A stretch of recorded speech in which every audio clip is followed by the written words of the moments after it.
el deseo de que el Padre Eterno te bendiga en este día, compartimos una vez más Mensaje Celestial. Que tengamos nuestra mente atenta, nuestro corazón abierto para recibir palabra de nuestro Dios.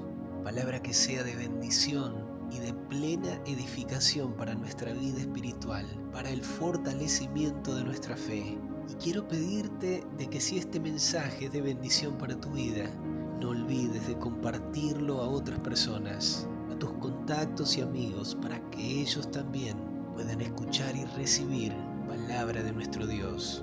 Y continuando con la lectura y meditación del libro de Marcos, es que llegamos hoy hasta el capítulo 13, pero antes de comenzar con la lectura bíblica, quisiera que podamos considerar el contexto de lo que serían estos últimos días de Jesús allí en Jerusalén, antes de ser entregado para ser enjuiciado y condenado injustamente y luego ser crucificado. Esos últimos días, Jesús estando en Jerusalén, día tras día iba al templo para compartir de las Escrituras, para demostrar por medio de ellas que Él era el Mesías.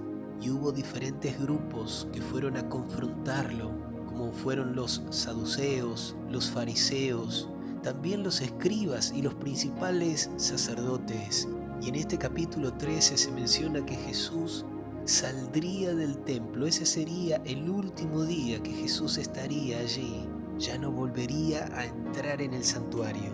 Y el verso 1 dice: saliendo Jesús del templo, le dijo uno de sus discípulos: Maestro, mira qué piedras, qué edificios.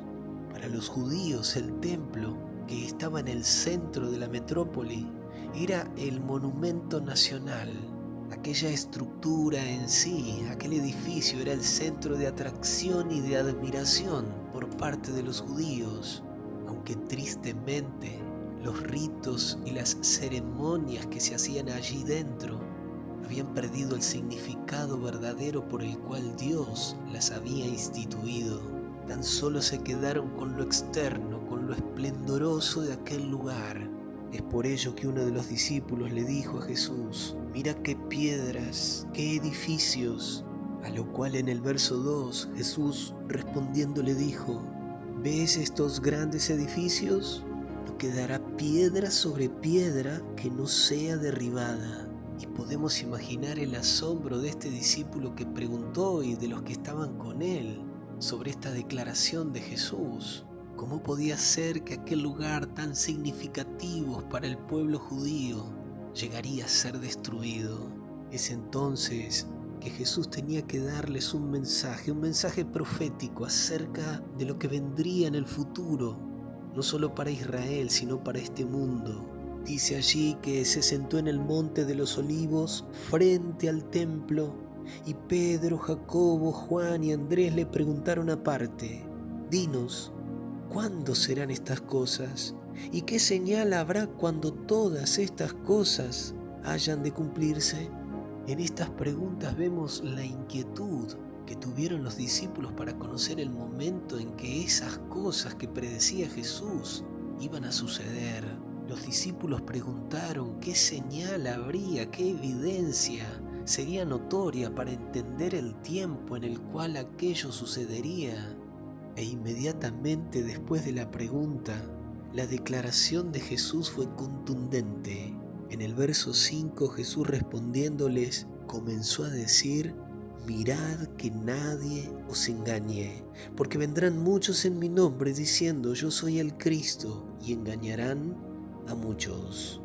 Ante las preguntas de los discípulos, el énfasis de Jesús estuvo puesto en el cuidado que habría que tener por los engaños que vendrían, más allá del tiempo, más allá de las señales que de hecho Jesús les daría.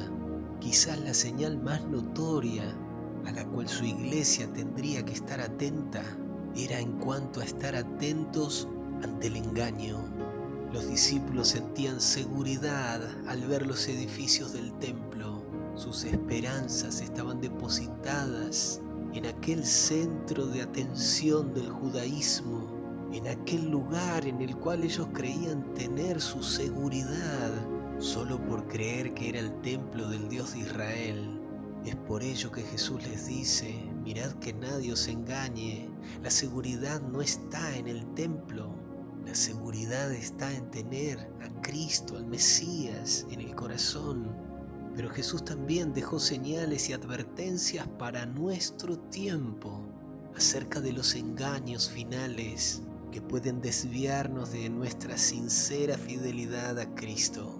Es por ello que necesitamos, día tras día, momento tras momento, permanecer en la presencia de nuestro Maestro, conocerlo por medio de una experiencia real, personal, conocer su palabra, sus propósitos, su voluntad, para que de esa manera podamos evitar de caer en el engaño y permanecer en Cristo, que es el camino, la verdad y la vida.